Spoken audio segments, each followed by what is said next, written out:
My name is Sabir Alim, and I'm the host of The Wise View. The Wise View is a show that addresses community concerns. Those concerns are addressed by a group of men. Men who are actively involved in their community. Men who are seeking to bring about change within the community. Men who have no fear whatsoever of confronting those issues, because we know that if we don't make changes right now, that our communities will continue to deteriorate. Most importantly, you need to understand this. This show is straight from the hip, raw, uncut, no barriers, no restrictions. That which you will find in many other shows. But we're going to tell it like it is right here. And not only are we going to talk about those concerns, we're going to provide solutions. So see, me and my crew, we make it do what it do. Join us for The Wise View.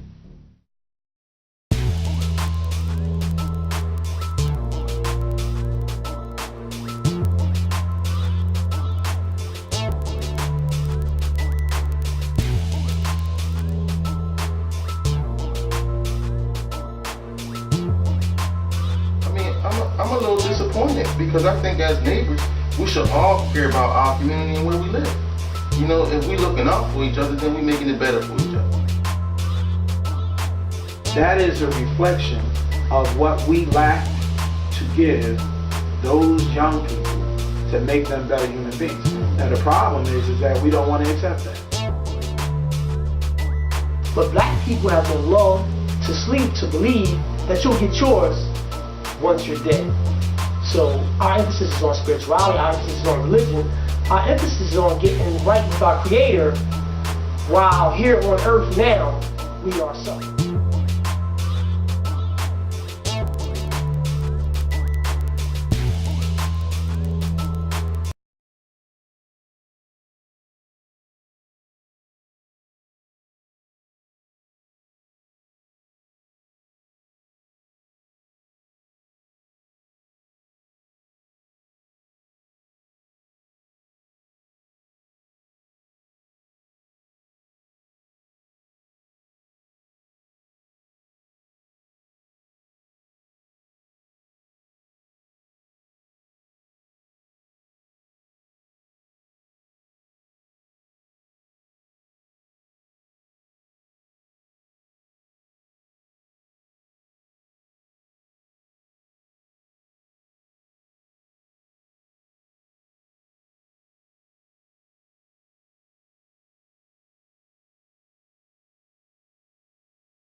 Wow.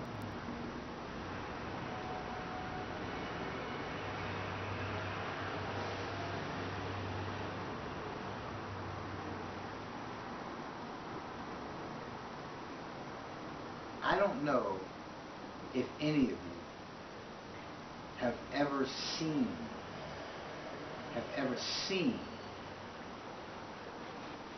a surgical abortion performed.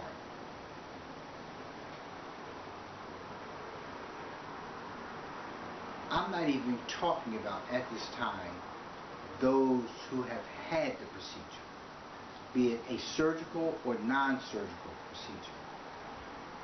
Right now, I'm talking about a surgical procedure.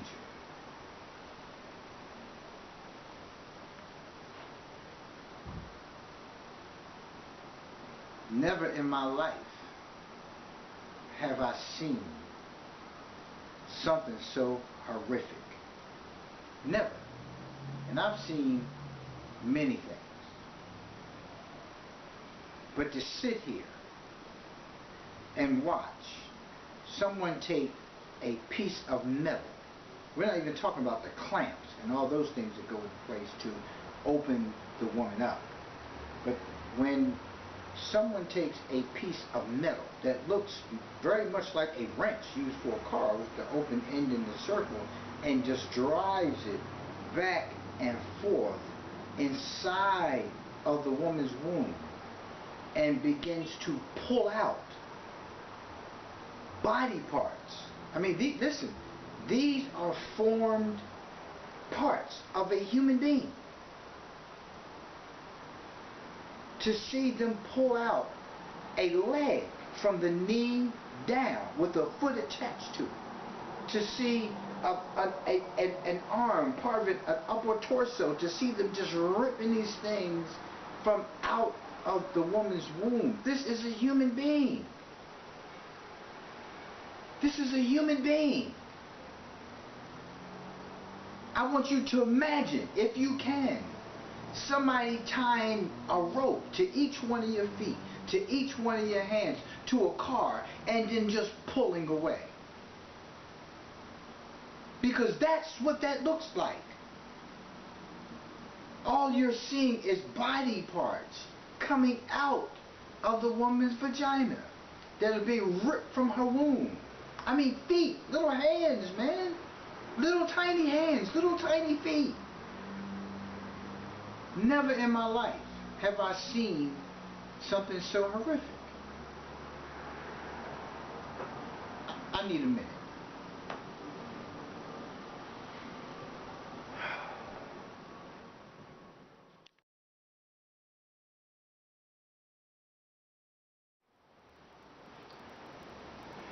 Okay. Let me give you some numbers here. Let me give you some information here that is very significant. Okay. Wow. If you've never seen an abortion performed, if you've never had one performed on you, please, please, please, please, please, I beg of you, go to your computer and type in abortions, and then click on videos. Don't want you to do a web, don't want you to do an image. I want you to do video. And I want you to go in and I want you to look at both procedures. I want you to look at a surgical and a non-surgical procedure for abortion. I want you to look at it. I want you to take a child of your preferred age. I'm not telling you what age a child should see this, but I'm telling you that a child needs to be able to understand this. And this, I'm going to go more into why I say this. But there are so many adults who need to see this more than anything. But we have children. And because when I start telling you the numbers here, when I start going into the figures and the facts, the ages are between 14, right? Between 14, let me get the numbers right for you here. I'm going to tell you on average, I think it's between 14 and 25.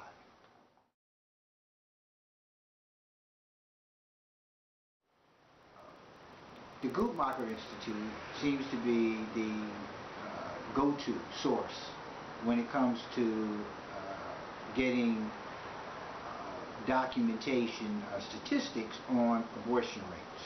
So according to the Guttmacher Institute, here's what it reports. Abortion rates among black women are much higher than we thought. They are 4 times the rate of white women.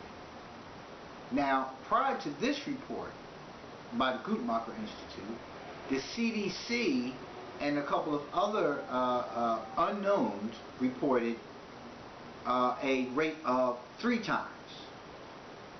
The Guttmacher report here is reporting that they are 4 times the rate of white women. They report that on average, this is 41 in every 1,000 pregnancies among black women ages 15 to 19 are terminated, compared to 10 out of every 1,000 pregnancies in white women and 20 out of every 1,000 for Latino women. That's double the amount of Latino pregnancies. Keep these figures in your head. I want you to look at this. 41 out of every 1,000 pregnancies by our black women, by our black female teens, 41 out of every 1,000 result in an abortion. The highest rates, let me give you, this breaks it down to states. The highest abortion rates among black teens occur in Texas. In Texas, 78 per 1,000 result in abortion. In New York, 76 per 1,000 result in an abortion. In the state of Delaware, 51 per every 1,000 pregnancies ends in abortion. Ohio, 35 per every 1,000, and Rhode Island, 30 out of every 1,000 pregnancies ends in abortion, with an abortion. While black women accounted for 13% of the female population, they accounted for over 30% of all abortions. Right? Now, in 2008, over 75,000 black teens aged 15 to 19 had abortions in 2008. I'm going to find some numbers. Carmen, I think I got some 2012 numbers as well. But this is in 2008. In 2008, black teens aged 15 to 19 years old had abortions. Right? Compared to over 65,000 among white teens and 41,000 among Hispanic teens. Right? Now, what is noted here is that 33% of women obtaining abortions lack health insurance. 30% had private insurance. Medicaid covered 31% and 5% had some other type of health coverage. So that's probably, that 5% is probably speaking to those who were getting welfare, public assistance of some kind. Right? Now, and there is here an admission in the Guttmacher Institute's report that researchers do admit that these numbers might be flawed. They wrote in the report that most states don't have abortion rate data based on race and ethnicity, citing that only 27 states offer info on black teens. Now, that's unimaginable that only 27 states will be reporting. Right?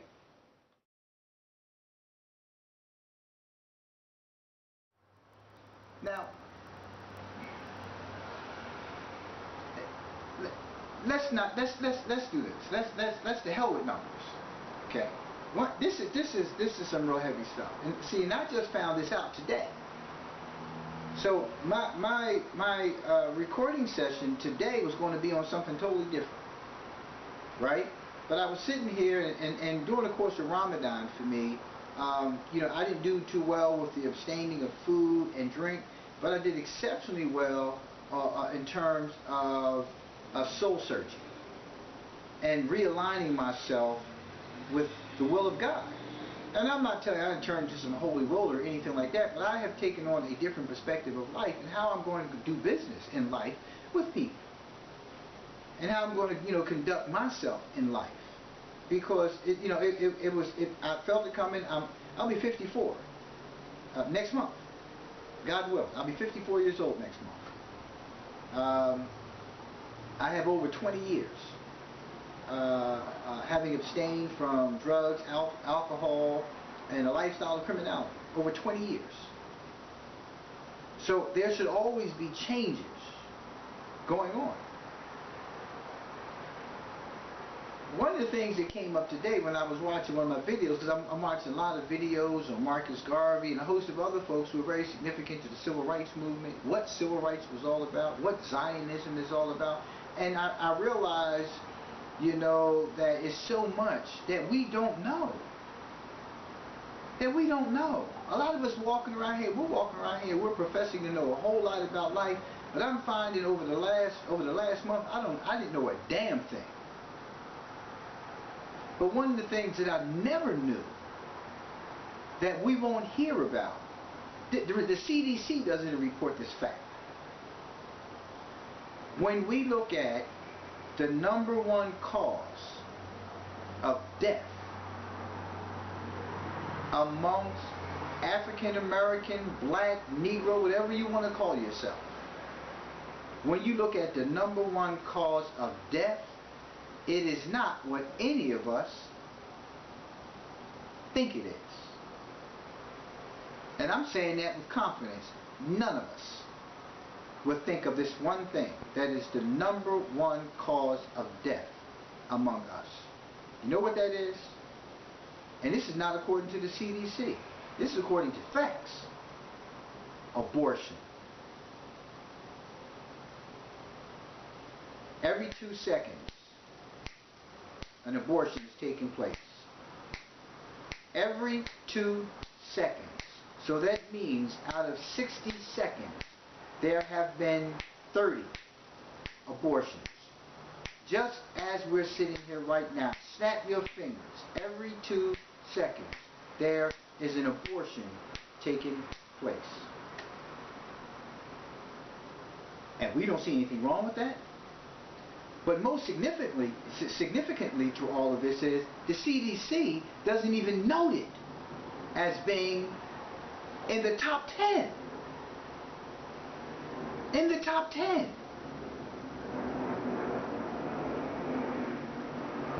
And HIV is not even in there. HIV and AIDS is not even in there because we have people who are living with that. We're looking at heart disease, cancer, diabetes. We're looking at most of the things that we're looking at in the top 5. We have full control over. Full control over. Do you know that homicide is noted as, I think, number 8, ranked number 8, as far as a high death rate for the black community? It's number 8. But abortion is not noted there. And there's a reason for that. There's a reason for that. There's a reason for that. See, when you start looking, I'm going to let you do the work. I'm not going to say they do all the work for you. I just want to open your mind up. I just want to, I want you to see some things. I want you to become aware. This whole Planned Parenthood is more than what you think it is. It's not that helping hand that it's been made out to be. Not for the black community. Abortion in any community is hard. So let me get that clear. I don't care if you're black, white, Latino, Asian, Mexican, Chinese, whatever it is. Abortion is no good for any group of people. But I'm not representing any group of people because I only represent the one group that I'm a part of. So I can't speak for other groups. But I'm telling you that the numbers for Latinos and whites are high as well. And all other groups are a very small percentage. A very small percentage. A very small percentage. And for blacks, the rate of abortions is much higher than anybody else. I think the abortion rate itself is about like 49 So you do the research on that. You do the research also on Planned Parenthood.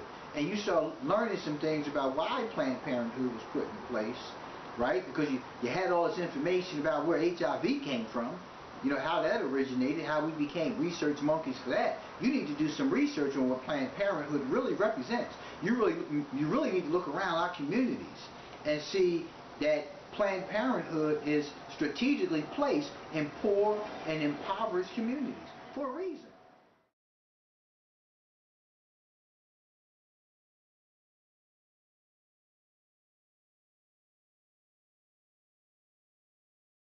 The Planned Parenthood, that whole system there was designed to control black reproduction. Now they have this new thing out, they're offering chips. Give you a chip to install a chip, but that chip serves many purposes. Like we're getting ready to transition into a whole new identification system that's going to be unlike any other system in the world. The driver's license is getting ready to get wiped out. Matter of fact, I think it's either Delaware or New Jersey began effective in July at some point to transition into this whole new ID system. Oh, all this stuff is changing.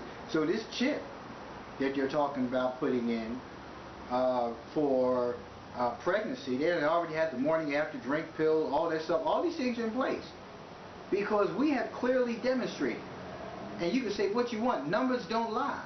We have clearly demonstrated our inability to be responsible in the area of sex, unprotected sex, how we conduct ourselves sexually. We have clearly proven that we're irresponsible in that area.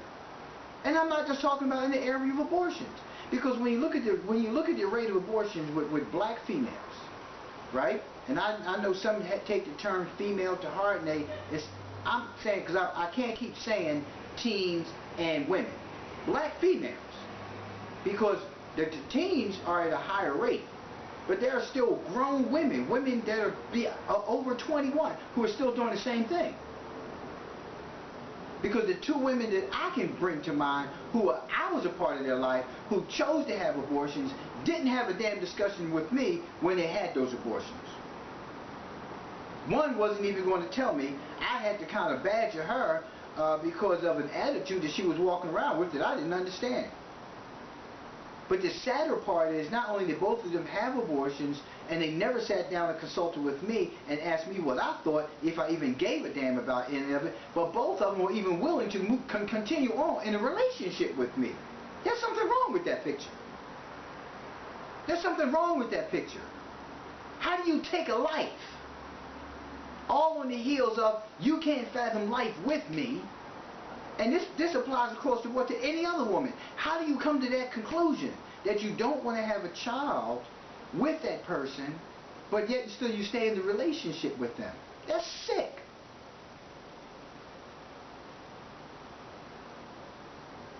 So I'm talking about experience as well. I had that experience. I never got a phone call. I never knew anything about the fact that you were even pregnant. I found out from one way after the fact, after I hadn't even seen this person for some time, that they were pregnant. And then the first person I was living with, and she never said anything. Now mind you, at the time, the first one, I was a madman. I was living the lifestyle of a madman. That's who I was. So, you know, even though that could be a reason for you not wanting to be with me, how can you use that as a reason for taking a life? And if life was so important to you, why didn't you have protective sex? Why didn't you take birth control?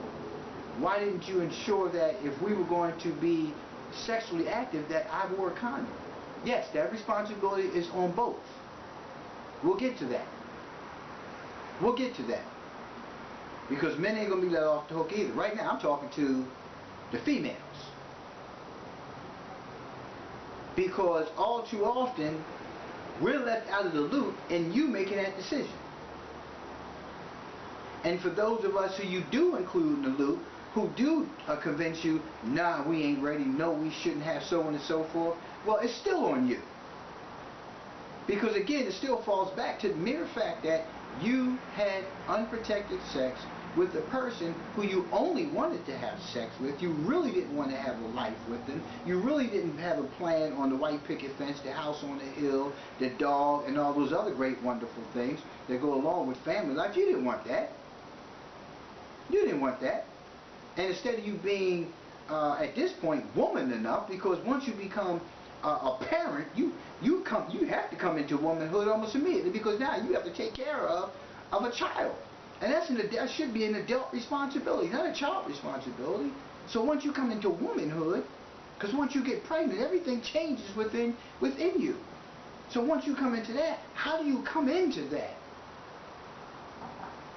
So weakly, so blindly, so irresponsibly, that you just take the life because of him, because of me, because you don't like who I am, because I'm not the image of a father for a child. You didn't say that when you were in the bed with me, when we were having sex without a condom. You didn't have that conversation then. Now you want to have that conversation to justify what? This is how you get better with your guilt. This is how you make your pillow fluffier at the end of the day, by blaming me for why you did what you did. You did what you did because that's what you wanted to do. Because that's what you wanted to do. And to sit here and say otherwise, it's a choice. It's a choice. So don't sit here and tell me, well, nah, you left me no choice because I hope. No, you didn't hope. You saw all the damn signs in the beginning. I was irresponsible when you met me. I was irresponsible while you were with me. Nothing changed about the course of action while we were together, when we were having sex, after we weren't having sex. I was the same knucklehead, bum dude that you was with. Nothing changed. Nothing changed. So if you expected something different, it wasn't because I presented with something different. It was because you chose to turn a blind eye to the insanity that I was living in, and you made that choice based on what you wanted to do. Period. Period. Go ahead, write all the comments you want. Make all the phone calls you want. Post all the stuff you want. It's a fact. If you really sit down and think about it, you made a conscious decision. Whether you were in an unconscious state of mind at the time or not, you made a conscious decision. Because when you put your feet in those stirrups, reality has a way of showing up. Listen, reality showed up for me, and it even wasn't my child. It wasn't my woman. It wasn't my body. But it shook me up so much, I had to get online and I had to talk about this, and I had to put this information out, because this is important. This is important, yo. We're not being extinguished and exterminated by anybody but ourselves. We're murdering ourselves on that front. We have homicides, murders taking place every day, black on black crime every single day, and yet we keep pointing the finger at others and saying it's their fault.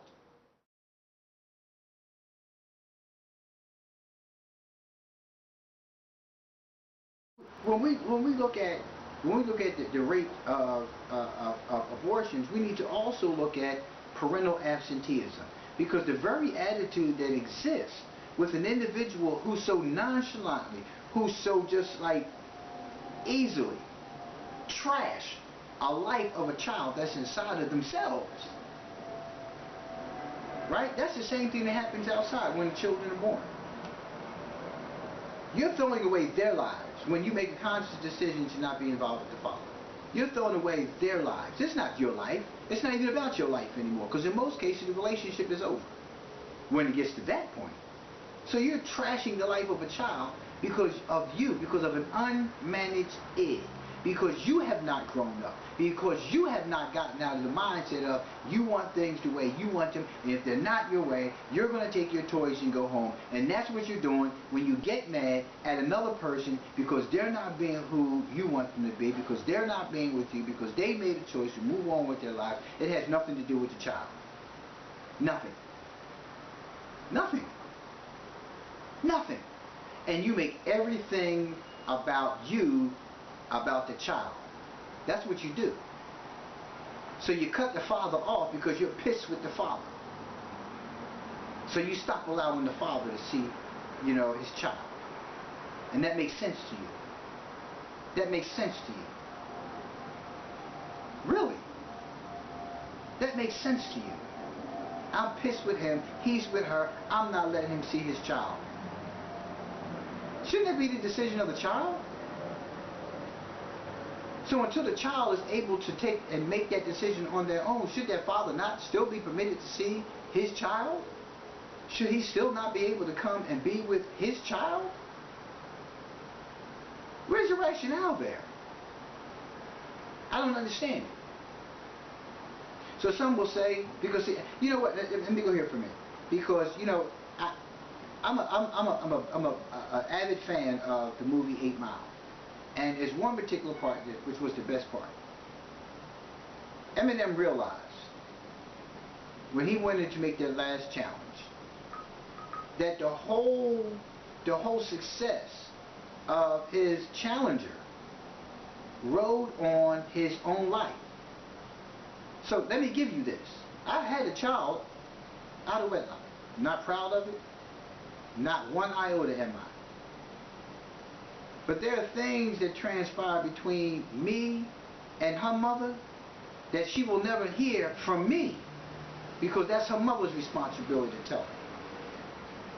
Although I believe that it could change the course of the relationship with me and my child now, that is not my place. My child is an adult. My child has to look for the truth. I know the truth. I know the truth. But I was never afforded the opportunity. Never afforded the opportunity in those years. Prior to my cutting off the lifestyle that I was living and moving forward and going after her, I was never afforded the opportunity to be in her life prior to that by her mother. And I'm going to leave it just like that. But this is the kind of stuff that happens across the board. I didn't do anything to her mother. I wasn't her mother's enemy. Never did anything to her. Never. Saw her every day until up to one point, the point where she moved. After that, I'm not even going into any dialogue about it. But until my daughter is ready to go seek the truth, she will always continue to ride on what she rides on. And I pray to God that at some point that she comes to the consciousness out of her unconsciousness, and she sits down and have a conversation with her mother about the facts, and or me about the facts. But I'm not going to have that discussion without the mother. The mother, if it's going to be had with me, the mother needs to be present. If she wants to have that conversation with the mother, she can have that conversation with the mother. But the reality of all of this is this, right? This happens on a regular basis for absolutely no reason at all. And in many instances, it's the new dude who influences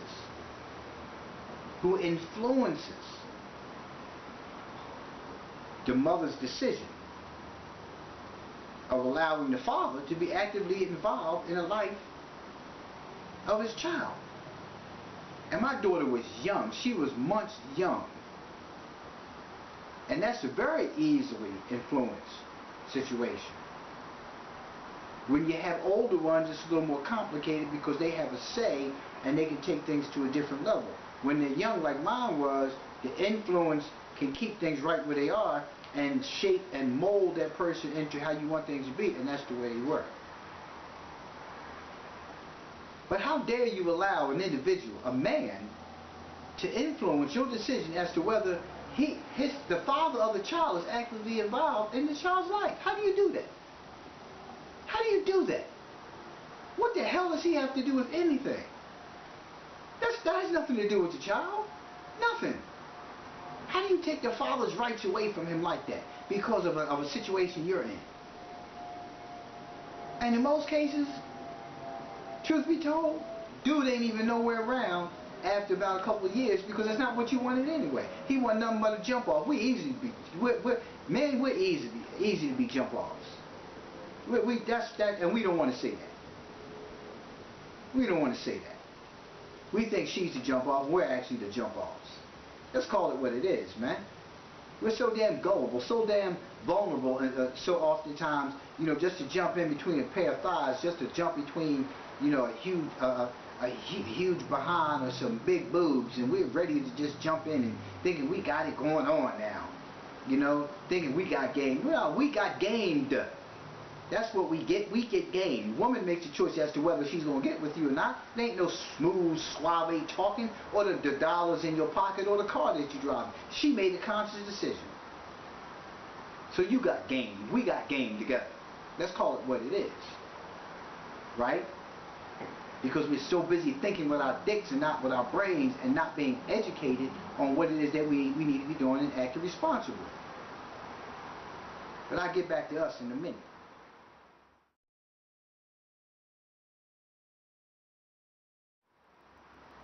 But we have all these situations, right, where we have all of these fathers who are making efforts to just be involved in the life of their child, and we're being denied that because you, the mother, are going through whatever you're going through with your own unresolved, and you're making the child suffer. So you're still, in many ways, you're aborting the spirit of a child. See, when you have a surgical procedure, when you have the non-surgical procedure, when you're having the human being, you call it embryo, fetus, whatever it is, as a human being, when you have the human being extracted from you in that capacity, that's murder. When you have the human being's parent extracted from their life, that's a spiritual murder that you're doing, because now this child has to walk around and be traumatized as a result of what you have done, all as a result of you wanting to feel better because now you have come back at me with some deceit, with some malice, with some bad intentions, so now I'm hurt and you feel good about that. You can sit here all day long and say, no, you don't feel good about it. Why the hell are you doing it? Why are you doing it? Why are you doing it? And listen, and if this doesn't apply to you, watch the video and learn something, or turn it the hell off, because that means I'm not talking to you. Okay? I'm not talking to you. So turn the damn video off if you don't want to hear what I have to say. Again, you have another choice. But if you want to learn something, right, either about yourself, or you want to be able to pass something on to your friends or another family member or to your own child, you need to be listening. You need to be listening, because we need to stop this. We need to stop this. Because for me,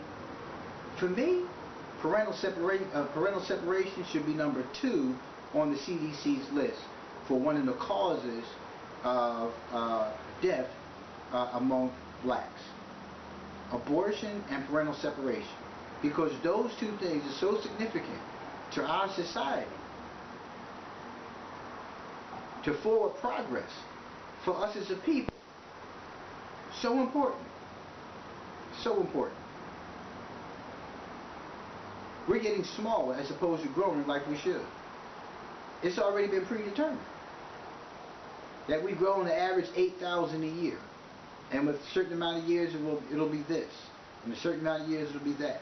But they already have factored in how many abortions on average that we have. How many children are going to come up this age?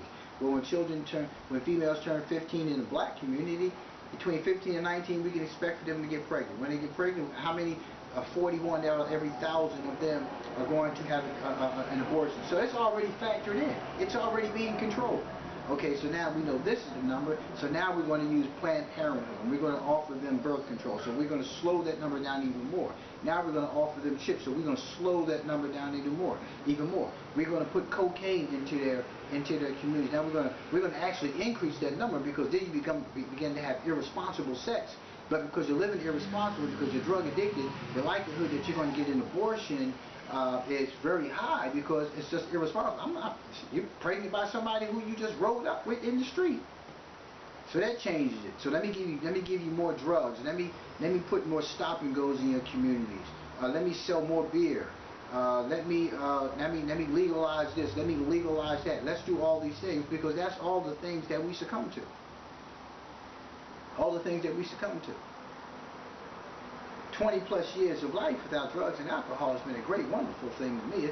Listen, the thing about it is it's made me a terror, because now I think, now I read, now I'm listening to things, now I'm watching things, now I'm learning things.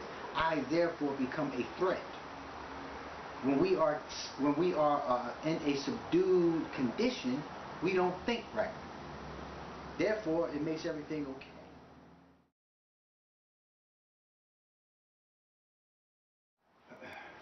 So, we need to begin to look at life a lot differently. You know, starting right now. Starting right now. Because we're in a sad state of affairs just based on our sexual behavior. Just based on sexual behavior. Everything that's on that CDC list has to do with our behavior. Our behavior. If we begin to take personal responsibility for what it is that we're eating, what it is that we're drinking, where it is that we're living, and a host of other things, we can change everything about our condition. Everything. Everything. Everybody keeps sitting around talking about, well, when's things going to change, and how come nothing's getting any better? It's not getting any better because we're not getting any better. And it's by design for that. It's by design for us to stay sick, to stay physically sick, to stay spiritually sick, to stay mentally sick. It's by design. It is all by design. It's part of the system. It's by design. This system has become overwhelmed and exhausted. We keep running to the system with our hands out, begging, begging, begging, begging, begging, begging, begging. And they're tired of us begging. That's why we're looked at as we are as a people, because that's all we do is beg. All we do is sit around and complain and beg and want somebody to come along and do it for us. For us. You sold your mom and pop store to whoever you sold it to. You allowed other people to come into your community and buy up all the property. You allowed that. You place money over the value of life. And the value of life had everything to do with community. You sold your house because it was a $35,000 house and they offered you $60,000 and you took it. Now you got a big gap sitting there. You're not even paying attention to what's going on. You made those decisions. These are the decisions that we continue to make every day, and we don't look at what it is that we're doing. Now your children don't have anywhere to play. Don't have anywhere to play. I lived across the street from the park, and parents wouldn't even take their children across the street to play in the park. An entire park, playground area, basketball courts, picnic area, throwing the ball, football catching kind of area, all that lived directly across the street. Parents would not come up off of their asses and walk across the street into the park and play with their children. There's no value for life at all. None. None. You're standing in line 3 days prior to the distribution of a pair of sneakers of an athlete who hasn't put a dime into your community. You're spending hundreds of dollars on jerseys, on other sport memorabilia, on athletes who don't give a damn about your community, who ain't put nothing back into our community. Charles Barkley, thank you. Charles Barkley stepped up and said, I want to pay for the funerals for these 3 young black lives that were taken. I want to help their families. No ifs, ands, buts. He ain't have no representative from his office come. He didn't have no agent come. This came from him. This is what I want to do. All the millions of dollars that all these athletes make in the city of Philadelphia, what have they done for Philadelphia? Nothing. Nothing. Nothing. The money that these folks have made, they could buy rec centers and open up their own recreation centers and open the doors up to non-profit organizations who want to come in there and provide services and make use of it. They can buy it with their own money. Who cares about our children? We don't care about life. I cannot get this image out of my head of seeing this steel object come from out of a woman's vagina, dragging out of it a limb. And I think that the child was about, what, 9 weeks? I can't get that image out of my head, man. And then when I look at all these images of children lying in the streets in other countries, especially all the images that we've seen of late of the children in Palestine, but children right here in Philadelphia. A 3-year-old just got shot a couple days ago, and they've gotten that murderer.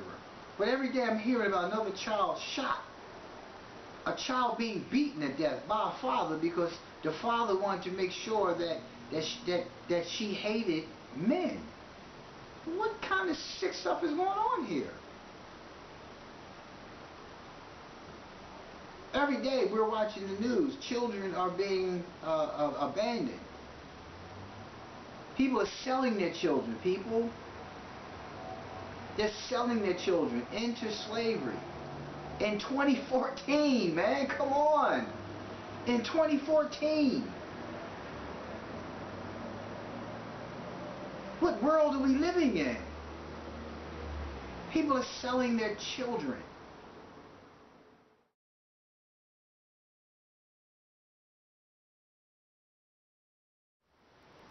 Abortion is nothing. No, it's not an option. It's not an option.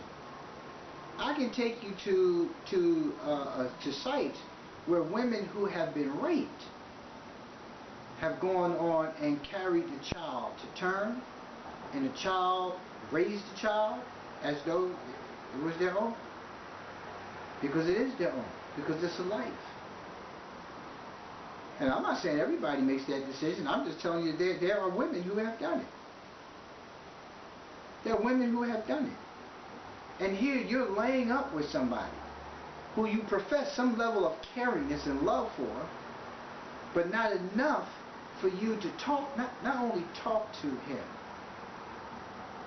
about where you are being pregnant, but you haven't even had the conversation prior to having sex. See, we don't even have the conversation before having sex. We're so consumed by our id, right, that we allow ourselves to be in a position where we know we can possibly make a baby, get pregnant, and we still follow through. And you rely upon faith at that time when you're having sex with someone without protection. Now your faith comes into play.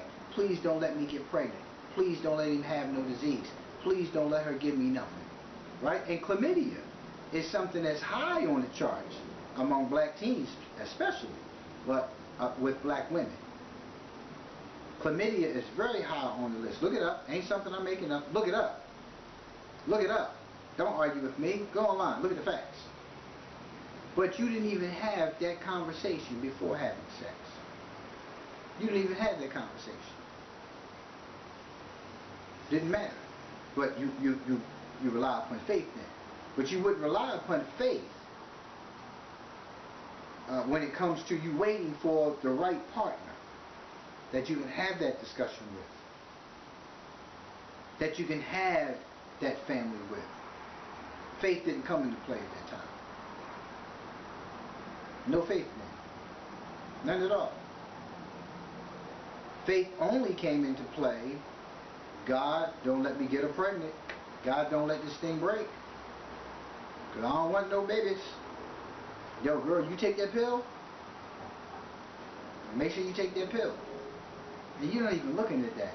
You're not even looking at the behavior of that. Because not only does he not have the capacity, right, to desire to be a father. He doesn't even want to be a father.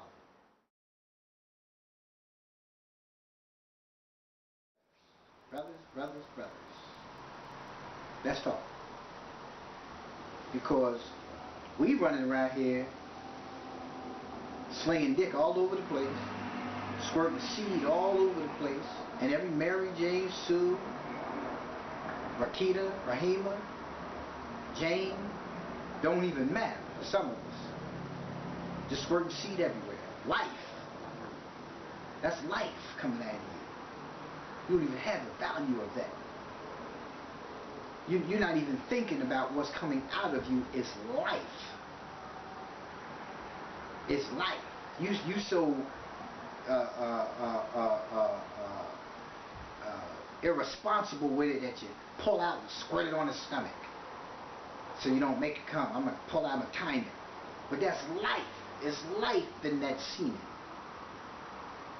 And you just spraying life onto the floor. You spraying life onto her breast. You're spraying life onto her stomach, on her behind. Life. Just spraying it anywhere. Just disregarding of life. You know it's life. Most of us know it's life. Because they also talked about in these statistics how the high percentage of people who are practicing a religion, who are following a religion, who are having abortions. Divorce is a whole nother discussion too. But it's a very high number Catholics, Protestants, Christian, and others. High rates of abortion. Now, these things are clearly noted in our religious texts. So again, I'm not playing a holier than thou position, but I'm saying to you that when you know that this is life, how do you just terminate it? Like you have that right in any capacity, whether it be through an abortion, whether it be from you pulling out and squirting it somewhere else. It's life, and you know it's life, and you disregard life. So if you disregard life, why is it you think that our youth running around here today have no concept whatsoever of what life is, because you don't even value it? So consumed by materialism. By materialism. Running around here with mini-me's. No rites of passage anymore. Boyhood to manhood. Oh, yeah, I know. I've been there, done that. 8, 9 years old. Go ahead and get that thing, man. Come here, girl. Let them touch it. Let them touch that thing. Grown ass women. I watched a video online the other day. Somebody posted, it was a birthday party for a little girl.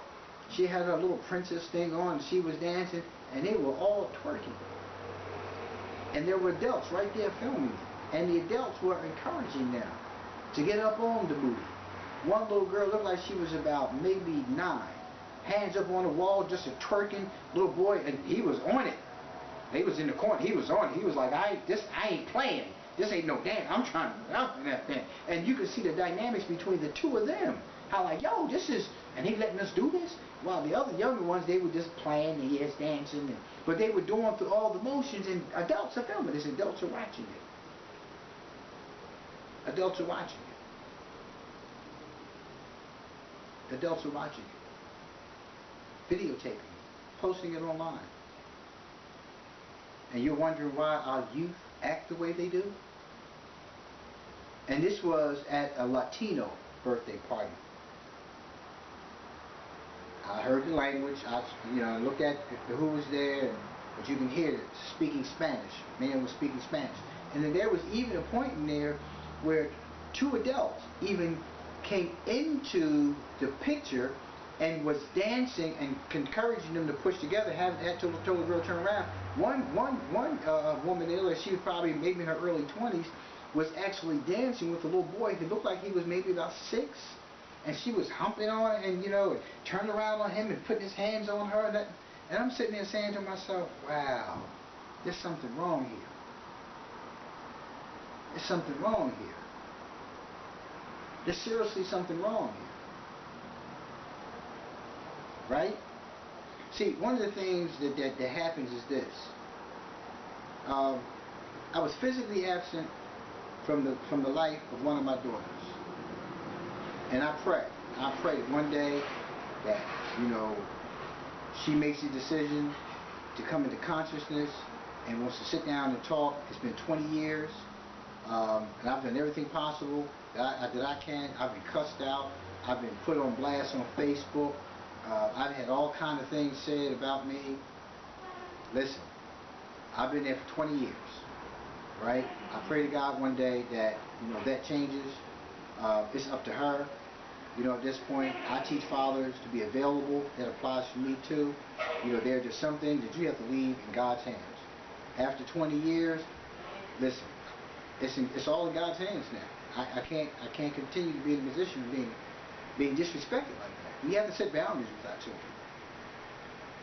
We have to set very clear boundaries with our children and let them know, listen, this is a parental responsibility, setting boundaries. When you have yours, you'll see. When you come through the years, you'll begin to see things. But I have two other daughters who I was also absent from. Emotionally, spiritually absent. And we don't talk about that. We don't talk about that. We don't talk about that. And all that has to do with my conditioning coming up. All that has to do with my conditioning coming up. It's not an excuse. It's a reason. And we need to stop saying that everything is an excuse. Because there are reasons. There is no reason for an abortion. There is no reason other than the life of a child is at stake. There is no reason for a mother to keep a child from seeing his or her father. There's no reason other than that person being a threat to that child's life.